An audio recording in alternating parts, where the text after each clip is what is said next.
사랑했던 사람이 처음부터 존재하지 않았다는 사실을 알게 된다면 어떻게 하시겠습니까? 함께 나눈 대화도, 손을 잡으며 걸었던 그 길도, 눈을 마주치며 웃었던 모든 순간도 처음부터 단 한 번도 진심이 아니었다면 말입니다. 거짓으로 만들어진 따뜻함에 기대어 비로소 마음을 열었는데 그 온기 전부가 철저하게 계산된 연기였다면 어떻겠습니까? 오늘 이야기는 바로 그런 여자의 이야기입니다.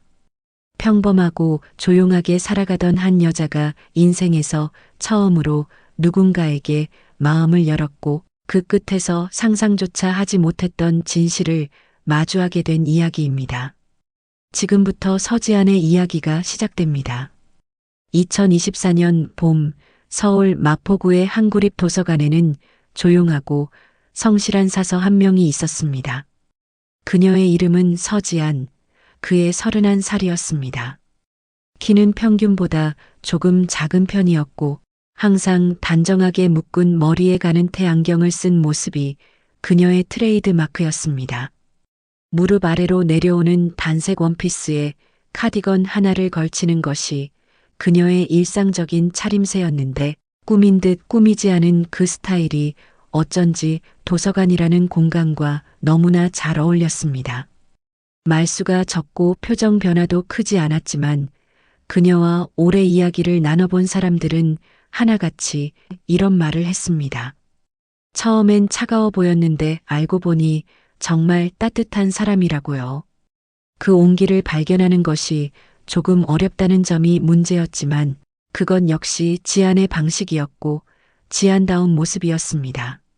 많은 사람들이 그녀에게 왜 그렇게 조용하게 지내느냐고 물으면 지안은 언제나 이렇게 대답했습니다. 조용한 것이 제 본래 모습인 것 같다고요. 도서관 안에서의 지안은 언제나 한결같았습니다.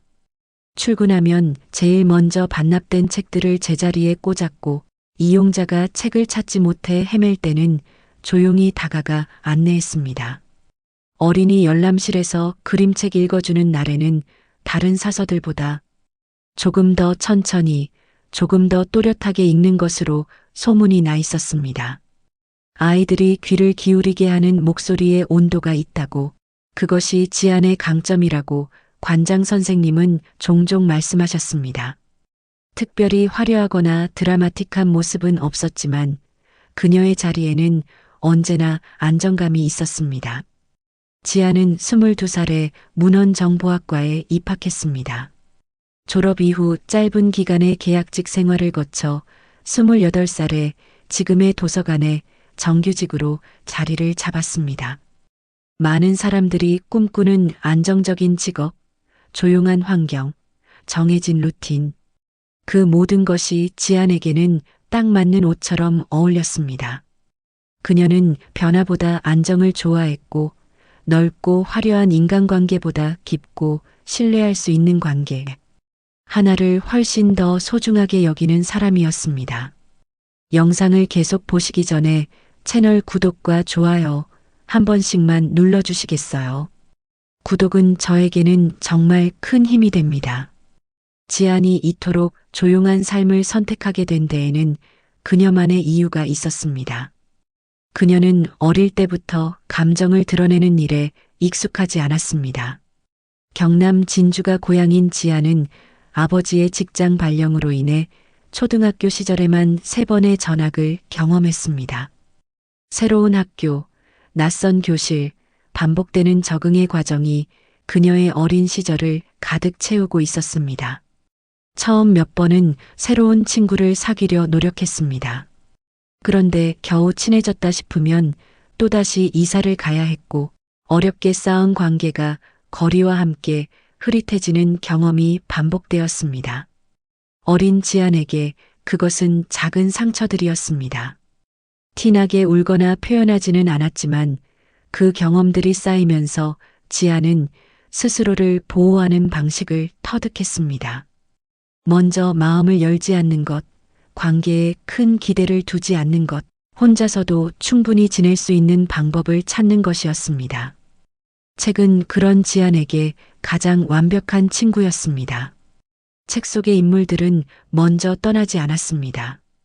관계를 끊지도 않았고 이사 간다는 말도 하지 않았으며 배신하는 일도 없었습니다. 책장을 펼치면 언제나 같은 자리에서 기다리고 있었고 원하는 만큼 곁에 있어 주었습니다. 지아는 도서관이라는 공간을 진심으로 사랑했습니다. 조용하지만 수천 개의 이야기가 숨쉬고 있는 그곳이 어릴 적부터 그녀에게는 세상에서 가장 안전한 장소였습니다. 중학교 시절에는 독서반 활동을 했고 고등학교 때는 학교 도서부를 맡아 사서 선생님을 돕는 일을 자처했습니다. 방과 후 도서관에 홀로 남아 새로 들어온 책들을 분류하던 그 시간이 지안에게는 하루 중 가장 좋아하는 순간이었습니다. 대학 전공을 선택할 때 부모님은 취업이 좀 더 잘 되는 실용적인 전공을 권유했습니다. 하지만 지안은 흔들리지 않았습니다. 책과 함께하는 삶을 살고 싶다는 것이 그녀의 분명한 의지였고 그 선택을 후회한 적은 단 한 번도 없었습니다. 연애에 있어서 지아는 유독 조심스러운 사람이었습니다. 대학 시절 딱 한 번의 짧은 만남이 있었는데 특별한 이유도 없이 상대방이 일방적으로 연락을 끊는 방식으로 관계가 마무리되었습니다. 화가 나기보다 자신이 부족했던 것은 아닐까 하는 자책이 먼저 찾아왔습니다. 왜 연락을 끊었는지 묻지도 못한 채 혼자 감정을 삭혔던 그 시간이 지안에게는 꽤 오래 남았습니다. 그 이후로 지안은 누군가에게 감정을 표현하는 일 자체를 매우 신중하게 다루게 되었습니다. 마음을 열었다가 다시 혼자가 되는 상황이 두려웠던 것입니다. 30이 넘어서도 연애보다는 일과 책에 집중하는 나날이 계속되었습니다. 주변에서 이제는 선을 봐야 하지 않겠냐는 말을 들을 때마다 지아는 웃으며 괜찮다고 했습니다. 바쁘다고도 했고 지금은 굳이 만들어서까지 만나고 싶지 않다고도 했습니다. 그러나 그 웃음 뒤에는 솔직하게 꺼내놓지 못한 감정들이 조금씩 쌓이고 있었습니다. 혼자인 것에 진짜로 익숙해진 것인지 아니면 혼자인 것이 편하다고 스스로를 계속해서 설득하고 있는 것인지 그녀 자신도 명확하게 알지 못했습니다. 그런데 그 봄 지안의 일상에 아주 조용하고 자연스러운 방식으로 한 사람이 들어오게 됩니다. 도서관에서는 매월 2번째와 4번째 목요일 저녁 7시에 성인 독서 모임을 운영하고 있었습니다. 소설 한 권을 함께 읽고 서로의 생각을 나누는 소박한 자리였는데 지아는 이 모임의 진행을 담당하고 있었습니다. 처음에는 번거롭다는 생각도 있었지만 책을 통해 다양한 사람들의 생각을 듣는 그 시간이 어느새 지안도 좋아하는 자리가 되어 있었습니다. 참여하는 얼굴들은 대부분 익숙한 분들이었습니다. 그런데 2024년 4월의 2번째 목요일 저녁 처음 보는 얼굴 하나가 조심스럽게 문을 열고 들어왔습니다. 정민수였습니다. 그의 35살이었던 그는 무역 관련 업무를 한다고 담담하게 자신을 소개했습니다. 처음 오는 자리임에도 불구하고 어색함 없이 자연스럽게 앉아 주변 사람들과 가볍게 인사를 나누는 모습이 눈에 들어왔습니다. 목소리는 낮고 조용했지만 말 한마디 한마디에 묘한 온도가 느껴졌습니다. 그날 모임에서 민수는 특별히 튀는 발언을 하지 않았습니다. 오히려 다른 사람의 이야기를 주의 깊게 듣고 적절한 순간에 짧고 따뜻한 말을 덧붙이는 방식으로 자리에 스며들었습니다. 누군가 어색한 침묵이 찾아올 때면 자연스럽게 다음 이야기로 연결하는 능력이 있었고 그 방식이 억지스럽지 않고 무척 편안했습니다. 지아는 진행을 맡으면서도 자꾸 그쪽으로 시선이 갔습니다. 그 사람이 말을 꺼낼 때마다 왠지 모르게 귀가 기울여졌습니다. 모임이 끝나고 사람들이 하나둘 자리를 떠날 때 민수가 지안에게 조용히 다가왔습니다. 오늘 진행 덕분에 처음 왔는데도 전혀 어색하지 않았다고 말하며 자연스럽게 감사 인사를 건넸습니다. 지아는 짧게 괜찮았다고 대답했습니다. 그런데 그 짧은 대화가 집으로 돌아오는 내내 머릿속을 맴돌았습니다. 그날 밤 지아는 침대에 누워 오랫동안 잠을 이루지 못했습니다. 딱히 무슨 일이 있었던 것도 아니었습니다. 낯선 사람 한 명이 모임에 왔을 뿐이었고 짧은 대화가 오갔을 뿐이었습니다. 그런데도 가슴 어딘가가 조금 달라진 것 같은 느낌이 들었습니다.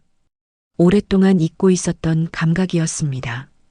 지아는 그것이 무엇인지 애써 이름을 붙이지 않으려 했습니다. 하지만 다음 목요일 모임이 기다려지기 시작했다는 것은 사실이었습니다. 퇴근길에 오늘 모임에서 나눈 이야기가 떠올랐고 민수가 말했던 짧은 문장들이 자꾸만 기억 속에서 되살아났습니다. 평범하고 조용했던 지안의 일상에 아주 조금씩 그러나 분명하게 무언가가 바뀌고 있었습니다. 그 설렘이 어디로 향하게 될지 지안은 아직 알지 못했습니다. 그녀의 가슴을 두근거리게 만들었던 그 사람이 사실은 처음부터 전혀 다른 얼굴을 하고 있었다는 것도 말입니다. 사랑이 시작될 때 사람은 보고 싶은 것만 봅니다. 그것이 사랑의 아름다운 점이기도 하고 동시에 가장 위험한 점이기도 하지요. 서지안에게도 그런 시간이 있었습니다. 정민수라는 사람이 천천히 그녀의 일상 속으로 들어오던 그 봄이 지안에게는 오랜만에 기대가 생긴 계절이었습니다. 그런데 여름이 지나고 가을이 오면서 지안은 처음으로 이런 생각을 하기 시작했습니다. 내가 알고 있는 민수가 과연 진짜 민수일까 하고요. 그 의문이 처음에는 아주 작았습니다. 그러나 작은 물음 하나가 어떻게 사람을 무너뜨리는지 지아는 그때까지 알지 못했습니다. 독서 모임에서 처음 만난 이후로 민수와 지아는 자연스럽게 연락을 이어갔습니다. 민수가 먼저 책 한 구절을 메시지로 보내왔고 지안이 그것에 대한 짧은 감상을 답하는 것으로 시작되었습니다. 두 번째 모임에서는 모임이 끝난 후 함께 근처 카페에 들렀고 세 번째 모임 이후에는 한강변을 나란히 걸었습니다. 민수는 말을 잘하는 사람이 아니었지만 들을 줄 아는 사람이었습니다. 지안이 무언가를 꺼낼 때 그는 절대 서두르지 않았고 끝까지 귀를 기울였습니다. 오랫동안 자신의 이야기를 제대로 들어주는 사람 없이 살아온 지안에게 그것은 작지 않은 감동이었습니다. 2024년 6월 두 사람은 공식적으로 연인이 되었습니다. 민수가 먼저 말을 꺼냈습니다. 지안 씨, 나는 지안 씨랑 좀 더 가까워지고 싶어요. 괜찮으세요? 그 말 한마디에 지안은 한참을 아무 말도 하지 못했습니다. 그리고 조용하지만 분명하게 고개를 끄덕였습니다. 먼저 표현하는 것을 두려워했던 지안으로서는 처음 경험하는 방식의 고백이었고 그 방식이 오히려 더 마음에 스며들었습니다. 처음 두 달은 정말 좋았습니다. 민수는 지안의 취향을 세심하게 기억하는 사람이었습니다. 오후 3시 이후에는 카페인이 든 음료를 마시지 않는다는 것을 기억해서 저녁 약속엔 항상 디카페인을 주문했습니다. 소음이 큰 장소를 불편해한다는 것을 알고 조용한 식당을 먼저 찾아두었습니다. 지안이 좋아하는 작가의 신간이 나오면 먼저 알려주었고 지안이 피곤해 보이는 날에는 굳이 계획을 추가하지 않았습니다. 지안은 누군가에게 이렇게 섬세하게 관찰당한 경험이 없었습니다. 그 관심이 편안했고 그 편안함이 지안을 점점 더 깊이 기대게 만들었습니다. 그런데 8월 말부터 조금씩 달라지기 시작했습니다. 처음에는 정말 조금이었습니다. 눈치채지 못할 만큼 작은 틈이었습니다. 그러나 그 틈은 닫히지 않았습니다. 처음 달라진 것은 출장의 빈도였습니다. 민수는 무역 관련 일을 하기 때문에 지방이나 해외 출장이 있을 수 있다는 것을 지안도 알고 있었습니다. 그래서 처음에는 그러려니 했습니다. 한 달에 한 번이던 출장이 두 번이 되었고 두 번이 사흘 이상 자리를 비우는 일로 늘어나면서 지아는 조금씩 어색함을 느끼기 시작했습니다. 출장 중에는 연락이 뜸해졌고 전화를 해도 받지 않는 날이 많아졌습니다. 나중에 연락이 닿으면 민수는 미팅이 있었다고 바빴다고 짧게 설명했습니다. 지아는 그 설명을 받아들였지만 말의 밀도가 예전과 다르다는 느낌을 완전히 떨칠 수는 없었습니다. 예전에는 출장지에서도 자기 전에 짧게 안부를 보내오던 사람이었으니까요. 어느 주말 두 사람이 지안의 집에서 함께 저녁을 먹다가 민수가 노트북을 열어 무언가를 확인했습니다. 화면이 잠깐 지안의 눈에 들어왔습니다. 일정 앱이었습니다. 그런데 민수가 지안에게 말한 적 없는 날짜의 약속들이 거기에 있었습니다. 서울에 있다고 했던 날에 다른 도시 이름이 적혀 있었고 그 일정 옆에는 지안이 알지 못하는 이름의 이니셜이 붙어 있었습니다. 지안은 아무 말도 하지 않았습니다. 잘못 본 것일 수도 있다고 생각했습니다. 아니, 솔직히는 잘못 본 것이길 바랐습니다. 그 다음 주 민수의 휴대전화 잠금 번호가 바뀌어 있었습니다. 이전까지는 지안도 알고 있던 번호였는데 어느 순간부터 열리지 않았습니다. 민수에게 물어볼까 생각하다가 지안은 참았습니다. 의심하는 사람처럼 보이고 싶지 않았습니다. 자신이 너무 예민한 것은 아닐까 하는 생각이 더 컸습니다. 사랑하는 사람을 믿어야 한다고 지아는 스스로에게 말했습니다. 하지만 이상한 일은 계속 이어졌습니다. 두 사람이 함께 있을 때 민수의 휴대전화가 울리면 그는 자리를 피해 통화를 했습니다. 전에는 그러지 않았습니다.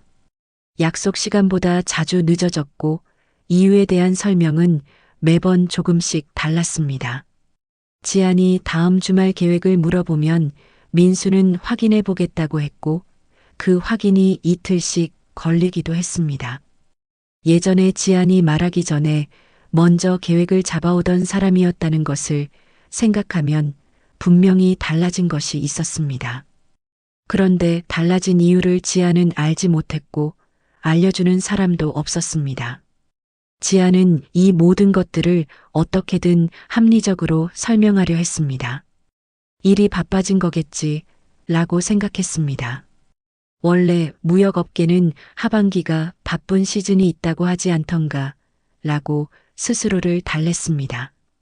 전화를 피하는 것은 업무 통화가 많아서일 거라고, 잠금 번호를 바꾼 건 보안 때문일 거라고 그렇게 하나하나 이유를 붙였습니다. 그러나 이유를 붙이면 붙일수록 오히려 불안은 더 선명해졌습니다. 설명이 많아진다는 것은 그 설명이 필요할 만큼 무언가 어긋나고 있다는 뜻이기 때문입니다. 지안이 느끼는 감정을 털어놓을 만한 사람도 마땅치 않았습니다. 가장 친한 친구인 수연에게는 말을 꺼냈다가 반쯤하고 멈추었습니다. 야, 그냥 남친한테 물어보면 되잖아. 뭘 혼자 고민해. 수연의 말은 맞았습니다. 그러나 지아는 그 물음을 꺼내는 것이 두려웠습니다. 물었을 때 돌아오는 대답이 자신을 안심시켜주는 것이 아닐지도 모른다는 예감이 있었기 때문입니다. 진실을 확인하는 것보다 모른 채 있는 것이 지금은 덜 아플 것 같았습니다. 지아는 그것이 비겁하다는 것을 알면서도 그쪽을 선택했습니다. 어느 저녁 지아는 용기를 내어 민수에게 조심스럽게 말을 꺼냈습니다.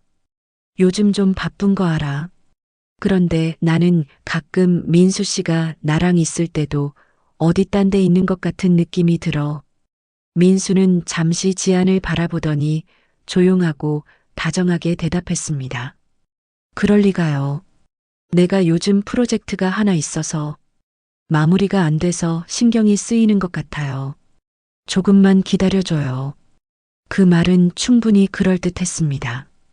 그리고 민수가 지안의 손을 잡았을 때 지아는 다시 한번 자신이 예민했던 거라고 스스로를 설득했습니다. 그러나 그날 밤 집으로 돌아온 지아는 오랫동안 그 대화를 되감았습니다. 민수의 말은 매끄러웠습니다. 너무 매끄러웠습니다. 당황하거나 머뭇거리는 기색이 없었습니다. 자연스러웠지만 그 자연스러움이 오히려 이상했습니다. 막힘없이 나오는 설명이 반드시 진실이라는 의미는 아니라는 것을 지아는 직업적 감각으로 알고 있었습니다. 오래된 책의 훼손 여부를 살피듯 사람의 말에도 조용히 귀를 기울이면 어딘가 낡고 어긋난 부분이 느껴지는 법이었으니까요. 그날 민수의 말에서 지아는 그것을 느꼈습니다.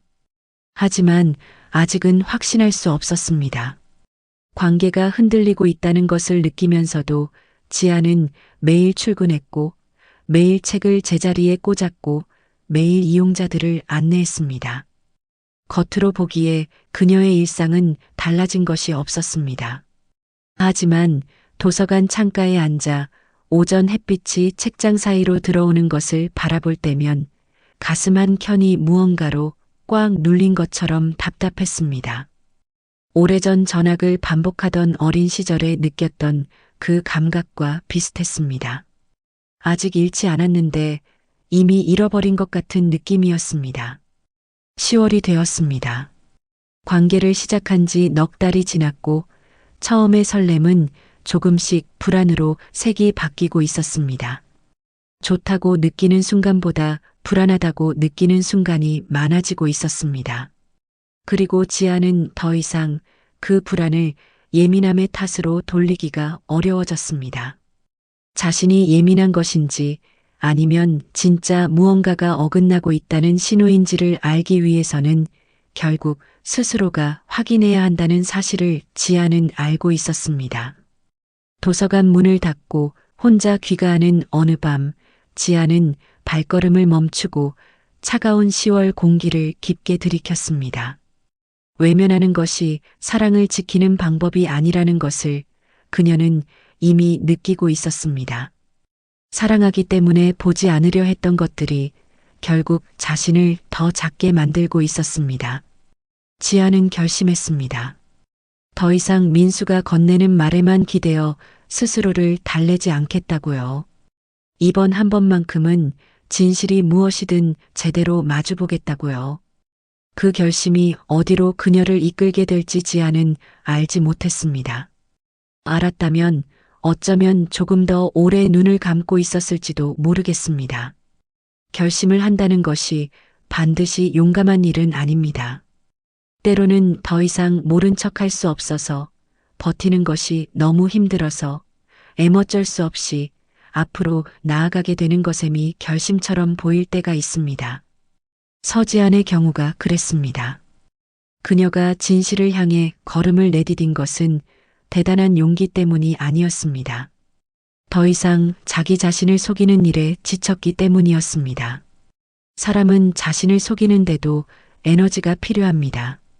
그리고 그 에너지가 바닥날 때 비로소 진실 앞에 서게 됩니다. 지안이 바로 그 자리에 서 있었습니다. 결심을 한 날 밤 지안은 오래 잠들지 못했습니다. 눈을 감으면 민수의 얼굴이 떠올랐고 눈을 뜨면 천장이 보였습니다. 그 사이 어딘가에 자신이 오래도록 외면해온 것들이 조용히 쌓여 있었습니다. 지아는 그것들을 이제 보겠다고 결심했습니다. 두렵다는 것을 알면서도 모른 채로 사는 것이 그보다 훨씬 더 두렵다는 것을 알았기 때문입니다. 지안이 처음 한 일은 자신의 감정이 아니라 사실을 정리하는 것이었습니다. 그동안 불안하다고 느꼈던 순간들을 하나씩 다시 떠올렸습니다. 민수의 노트북 화면에서 스쳤던 겹친 일정, 어느 날 갑자기 바뀐 잠금 번호, 두 사람이 함께 있을 때마다 자리를 피해봤던 통화들, 그리고 언제나 너무 매끄럽게 나오던 해명들. 하나하나 떼어놓으면 설명이 가능한 것들이었지만 모두 붙여놓으면 이야기가 달랐습니다. 방향이 너무 일관되게 한쪽을 가리키고 있었습니다. 지아는 그것을 이번에는 외면하지 않았습니다. 그러던 어느 날 저녁이었습니다. 지안의 고등학교 동창인 혜진이 소셜미디어에 올린 사진 한 장이 지안의 눈에 들어왔습니다. 부산 출장 중에 들른 식당에서 찍은 일상적인 사진이었습니다. 배경에 다른 테이블 몇 개가 보였는데 그중 하나에 낯익은 실루엣이 있었습니다. 지아는 화면을 확대했습니다. 정민수였습니다. 그날 민수는 지안과의 통화에서 인천에 있다고 했습니다. 그리고 사진 속 민수의 옆에는 지안이 한 번도 본 적 없는 여자가 앉아 있었습니다. 두 사람은 가깝게 마주보고 있었고 그 거리가 편안해 보였습니다. 오래 알아온 사람들 사이에서만 나오는 그 자연스러움이 있었습니다. 지아는 휴대전화를 내려놓았다가 다시 들었습니다. 날짜를 확인했습니다. 장소를 확인했습니다. 혜진의 게시물에 달린 위치 태그를 확인했습니다. 손이 조금 떨렸지만 표정은 흔들리지 않았습니다. 오래 도서관 일을 해오면서 익힌 습관이었습니다. 감정이 올라올 때 그것을 먼저 내려놓고 사실부터 확인하는 것. 지아는 그 방식으로 그 사진을 마주했습니다. 그러나 가슴 안쪽에서는 이미 무언가가 무너지기 시작했습니다. 일주일 후 지아는 혼자 부산행 기차를 탔습니다. 아무에게도 말하지 않았습니다. 민수에게도 물론이었습니다. 그저 직접 확인하고 싶었습니다. 자신의 눈으로 보아야 판단할 수 있을 것 같았습니다. 기차 안에서 2시간 반 동안 지아는 창밖을 바라보았습니다. 무언가를 바라는 것인지, 각오를 다지는 것인지, 그 사이 어딘가에 있는 것인지 스스로도 알 수 없었습니다. 다만 이 기차를 타야 한다는 것만은 분명했습니다. 부산에 도착해 혜진의 사진에 찍혀 있던 동네로 갔습니다. 처음에는 아무것도 발견하지 못할 것 같았습니다. 낯선 골목을 걸으며 지아는 반쯤 자신이 틀렸기를 바랐습니다. 오해였으면 좋겠다고, 사진을 잘못 본 것이면 좋겠다고, 그렇게 마음속으로 조용히 빌었습니다. 그런데 오후 늦게 한 카페의 유리창 너머로 민수를 보았습니다. 그리고 그와 마주 앉은 여자도 보았습니다. 사진 속에 그 여자였습니다. 두 사람은 마치 오래된 커플처럼 자연스럽게 앉아 있었습니다. 민수는 웃고 있었습니다. 지안이 수없이 보아온 바로 그 미소였습니다. 편안하고 따뜻하다는 느낌을 주는 그 미소가 지금 지안이 아닌 다른 사람을 향하고 있었습니다. 지안은 카페 유리창 앞에 잠시 서 있었습니다. 그리고 천천히 뒤로 돌아 골목 안쪽으로 걸었습니다. 들어가서 소리치거나 눈물을 보이는 것이 이 상황에서 자신이 해야 할 일이 아니라는 것을 알았습니다. 지금 이 순간 지안에게 필요한 것은 그 사실을 자신의 내부에서 먼저 정리하는 것이었습니다. 골목 한쪽 벽에 기대어 잠시 눈을 감았습니다. 예상했지만 막상 눈으로 확인하는 것은 달랐습니다. 가슴 안에서 무언가 단단한 것이 소리 없이 부서지는 느낌이 있었습니다. 사랑이 실망으로 바뀌는 그 순간의 감각은 아무리 각오를 해도 완충이 되지 않는다는 것을 지아는 그날 처음으로 알았습니다. 오래 준비했지만 준비할 수 없는 것들이 있었습니다. 지아는 민수에게 문자를 보냈습니다. 지금 부산에 있어요. 지금 어디에 있어요? 잠시 후 민수에게서 답이 왔습니다. 오늘 서울인데. 왜요? 무슨 일 있어요? 지아는 답장을 보내지 않았습니다. 그 거짓말을 마지막으로 읽었습니다. 더 이상 그의 말에 답해야 할 이유가 없다는 것을 알았습니다. 지아는 휴대전화를 가방에 넣고 역 쪽으로 걸음을 옮겼습니다. 서울로 돌아오는 기차 안에서 지아는 울지 않았습니다. 울고 싶은 마음이 없었던 것은 아닙니다. 그러나 그보다 먼저 정리해야 할 것이 있었습니다. 지아는 민수와 나눈 대화들을 처음부터 다시 생각했습니다. 이번에는 이전과 다른 눈으로 보았습니다. 매끄럽게 나온 해명들, 적절한 순간에 건네진 배려들, 딱 필요할 때 말해진 따뜻한 문장들. 그것들이 진심이 아니라 기술이었다면 그것을 진심으로 받아들인 자신이 어리석었던 것일까요? 지아는 그렇게 생각하지 않기로 했습니다. 속인 사람이 있고 속은 사람이 있다면 잘못은 속인 사람에게 있습니다. 오래도록 마음을 열지 않던 사람이 처음으로 마음을 열었다는 것, 그 자체는 지안에게 부끄러운 일이 아니었습니다. 다음 날 아침, 지안은 민수에게 만나자고 했습니다. 민수는 주말에 시간이 된다고 했습니다. 지안은 지금이라고 했습니다. 두 사람은 도서관 근처 카페에서 마주했습니다. 지안은 자신이 무엇을 보았는지, 무엇을 알게 되었는지를 조용하고 천천히 말했습니다. 흥분하지 않았습니다. 소리를 높이지 않았습니다. 사실을 말했고 그 사실의 근거에 자신이 내린 결정을 말했습니다. 민수는 처음에는 해명하려 했습니다. 그러나 지안의 눈빛이 이전과 달랐습니다. 더 이상 믿고 싶어 하는 눈이 아니었습니다. 이미 알고 있는 사람의 눈이었습니다. 민수는 말을 멈추었습니다. 지안은 자리에서 일어나면서 마지막으로 말했습니다. 이걸로 끝이에요. 그리고 카페를 나왔습니다. 발이 조금 떨렸습니다. 그러나 걸음은 흔들리지 않았습니다.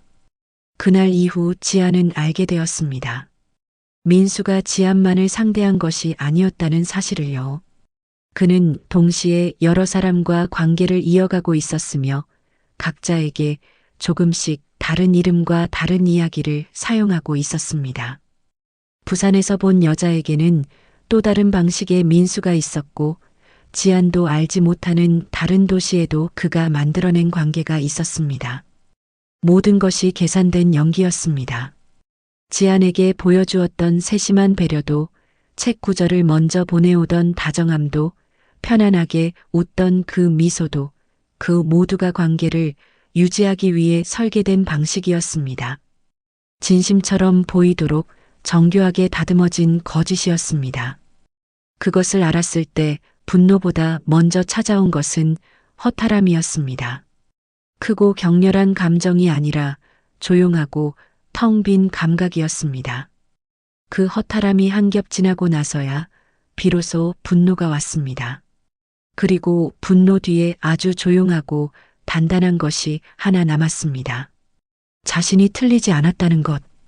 감이 맞았고 의심이 옳았고 확인하러 간 선택이 맞았다는 것. 이상하다고 느꼈을 때 그 감각을 무시하지 않은 것이 결국 자신을 지켜냈다는 것. 그것은 작지 않은 확인이었습니다. 민수가 지금 어떻게 지내는지 지안은 알지 못합니다. 알고 싶지도 않습니다.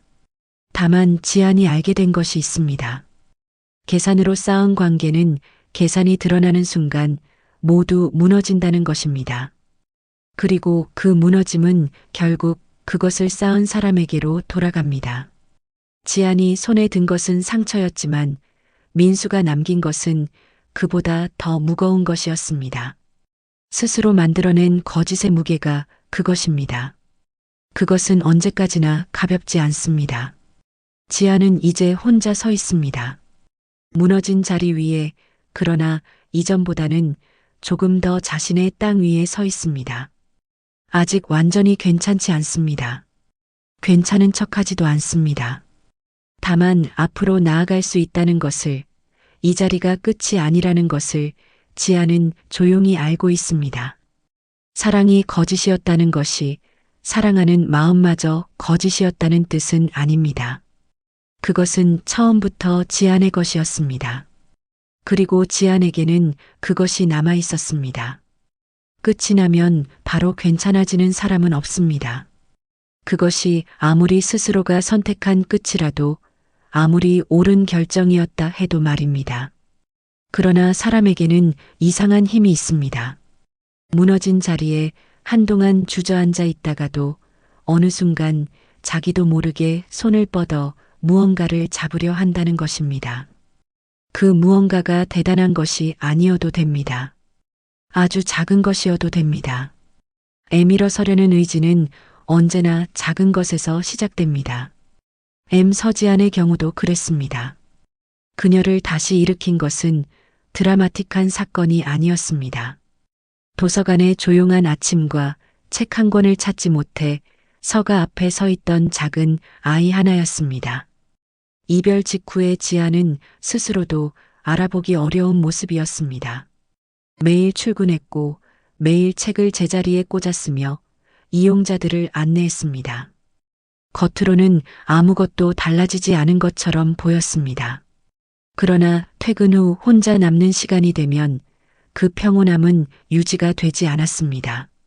밥을 먹다가 수저를 내려놓는 날이 있었고 읽던 책의 같은 페이지를 3번씩 읽었지만 내용이 머리에 들어오지 않는 날도 있었습니다. 잠이 들다가 민수가 말했던 문장 하나가 불현듯 떠올라 다시 눈이 떠지는 밤도 있었습니다. 자책도 찾아왔습니다.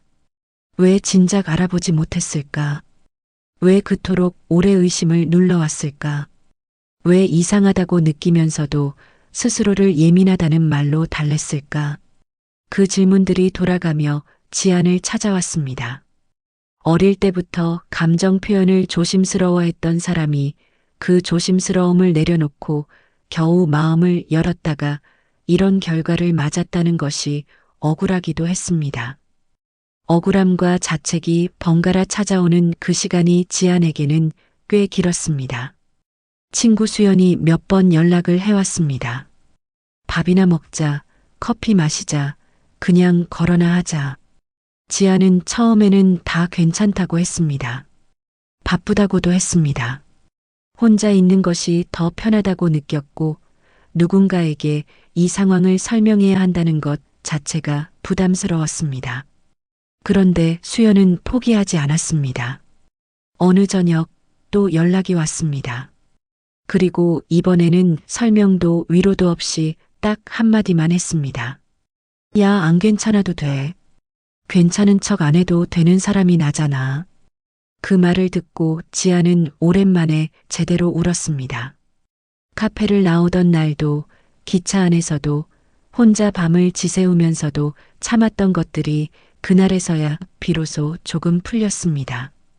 울고 나서 지아는 조금 가벼워졌습니다. 슬픔도 어디 두어야 가벼워진다는 것을 그날 처음으로 몸으로 알았습니다. 11월의 어느 오전이었습니다. 지안이 반납 도서를 정리하고 있을 때 어린이 열람실 쪽에서 작은 발소리가 들렸습니다. 한 여자아이였습니다. 7살쯤 되어 보였는데 혼자 서가 앞에 멈추어 서서 위를 올려다보고 있었습니다. 닿지 않는 곳에 있는 것을 올려다보는 표정이었습니다. 지안이 조용히 다가가자 아이는 조금 수줍은 얼굴로 말했습니다.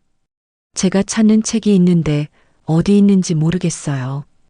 어떤 책인지 지안이 물었고 아이는 더듬더듬 설명했습니다. 그림이 있고요. 강아지가 나와요. 엄마랑 같이 읽었던 건데 제목을 까먹었어요. 지아는 잠시 생각했습니다. 그리고 서가를 따라 조용히 걸으며 그림책들 사이를 훑었습니다. 오래된 감각이었습니다. 책의 크기, 색깔, 두께, 그것이 꽂혀 있는 위치. 지아는 곧 한 권을 꺼냈습니다. 아이의 눈이 동그랗게 커졌습니다. 맞아요. 이 책이에요. 어떻게 알았어요? 지아는 웃으며 대답했습니다. 이 책들을 매일 만지다 보니까 다 알게 됐어요. 그 말을 하고 나서 지아는 잠시 멈추었습니다. 자신이 방금 한 말이 오래전 기억과 닿아 있었습니다. 책과 함께하는 삶을 살고 싶다고 했던 19살의 자신, 부모님의 반대를 고집스럽게 넘어서며 선택했던 전공, 계약직 시절을 버티며 정규직 자리를 기다리던 시간들.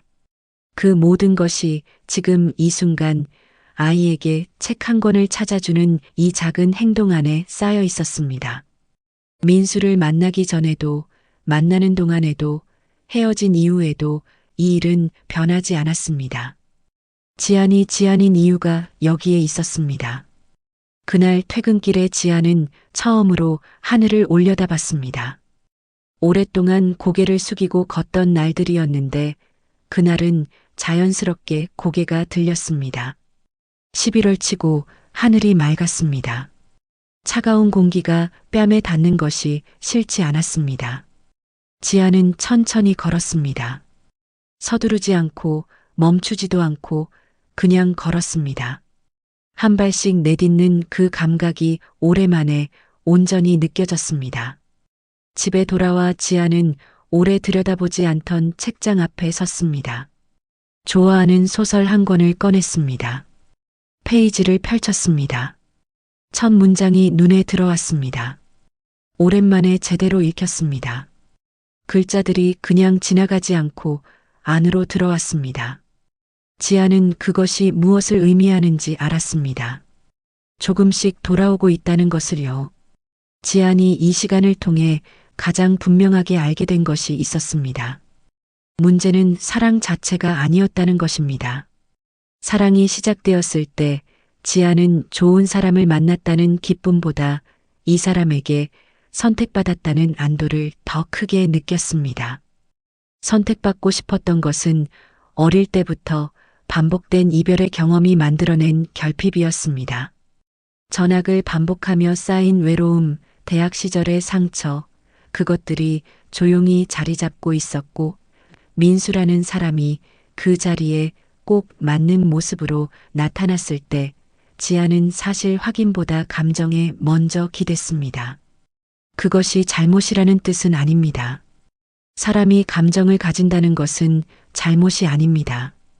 다만 그 감정이 커질수록 지안은 자신의 기준보다 상대방의 반응에 더 많이 기대게 되었고 그 과정에서 자신이 느끼는 것들을 스스로 무시하기 시작했습니다. 이상하다고 느꼈을 때 예민함으로 덮었고 확인하고 싶었을 때 관계를 잃을까봐 멈추었습니다. 지안이 잃어버린 것은 민수가 아니었습니다. 그 관계 안에서 천천히 조금씩 자기 자신을 잃어가고 있었습니다. 그것을 이해하는 데 시간이 걸렸습니다. 그러나 이해했을 때 지안은 한결 가벼워졌습니다. 상처가 없어진 것이 아니었습니다. 다만 그 상처가 어디서 온 것인지를 알게 되면 같은 방식으로 다시 다치지는 않습니다. 어디서 왔는지 모르는 통증과 어디서 왔는지 아는 통증은 다릅니다. 후자는 다음번에 조심할 수 있습니다. 그것으로 충분했습니다. 수연과 다시 자주 만나기 시작했습니다. 처음에는 조용한 카페에서 커피만 마시다 오는 자리였지만 조금씩 걷기도 하고 밥도 먹고 아무 이유 없는 이야기도 나누게 되었습니다. 수연은 지안에게 이것저것 물어보지 않았습니다. 해결해 주려 하지도 않았고 설명을 요구하지도 않았습니다. 그냥 같이 있어 주었습니다. 지안은 그 방식이 고마웠습니다. 오래된 친구란 그런 것이라는 것을 지안은 새삼 알았습니다. 아무것도 하지 않아도 곁에 있다는 것만으로 충분한 관계. 그 관계가 처음부터 지안 옆에 있었는데 그동안 너무 한 방향만 바라보고 있었습니다. 도서관 일도 다시 온전히 느껴지기 시작했습니다. 어린이 열람실에 그림책 읽어주는 날이 돌아왔고 지안은 이전처럼 또렷하게 조금 더 천천히 읽었습니다. 아이들이 귀를 기울이는 순간이 좋았습니다. 지안의 목소리가 조용한 공간을 채우는 그 시간이 지안에게 자신이 여기 있다는 감각을 주었습니다. 어디에도 기대지 않고 어디에도 맞추려 하지 않고 그냥 지안이라는 사람으로 서 있는 감각이었습니다. 지안은 오래 멀리했던 것들을 하나씩 다시 가까이 두기 시작했습니다. 퇴근 후 혼자 서점을 들르는 습관을 되살렸습니다. 주말에는 가끔 한강변을 걸었습니다. 민수와 함께 걸었던 길이었지만 이번에는 혼자였고 혼자인 것이 쓸쓸하지 않았습니다. 같은 장소도 함께 걷는 사람에 따라 그리고 자신이 어떤 상태인가에 따라 전혀 다른 곳이 된다는 것을 지아는 그때 알았습니다. 그 강변은 여전히 같은 자리에 있었고 지아는 이제 다른 사람이 되어 그곳을 걷고 있었습니다. 2025년 봄이 왔습니다. 지아는 여전히 마포구의 그 도서관에서 일하고 있습니다. 여전히 단정하게 묶은 머리에 가는 태안경을 쓰고 무릎 아래로 내려오는 단색 원피스를 입습니다. 겉으로 보기에 달라진 것은 없습니다. 그러나 지아는 알고 있습니다. 달라진 것이 있다는 것을요.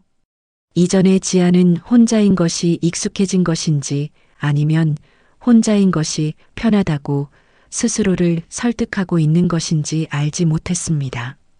지금의 지아는 그 두 가지가 다르다는 것을 압니다. 그리고 지금 자신이 어떤 상태인지도 압니다. 아직 완전히 혼자가 편한 것은 아닙니다. 그래도 괜찮습니다. 완전히 편해질 때까지 기다리지 않아도 된다는 것을 이제는 알기 때문입니다. 불완전한 상태로도 충분히 살아갈 수 있다는 것이 어른이 되면서 알게 되는 가장 중요한 것 중 하나이지요. 과거의 상처는 사라지지 않습니다. 사람이 겪은 것들은 완전히 지워지지 않습니다.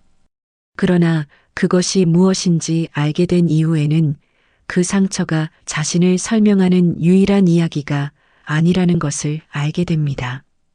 지안에게 민수와의 시간은 아픈 기억이지만 동시에 자신이 무엇을 원하고 무엇을 원하지 않는지를 가장 분명하게 알게 해준 시간이기도 합니다.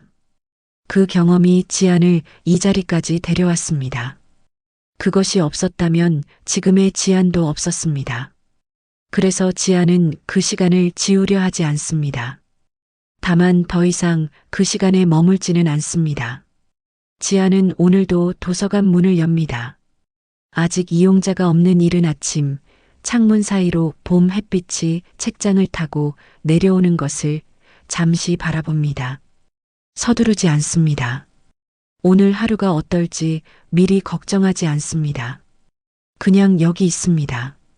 그리고 그것으로 충분하다는 것을 지아는 이제 알고 있습니다. 이것은 완전히 괜찮아진 사람의 이야기가 아닙니다. 괜찮아지는 중인 사람의 이야기입니다. 그리고 사실 우리 대부분이 그렇습니다. 다 나은 척하며 걷는 것이 아니라 아직 아프지만 그래도 걷는 것. 그 걸음이 쌓여서 결국 어딘가에 닿는다는 것. 상처는 사라지지 않습니다. 그러나 상처가 뿌리가 될 수도 있습니다.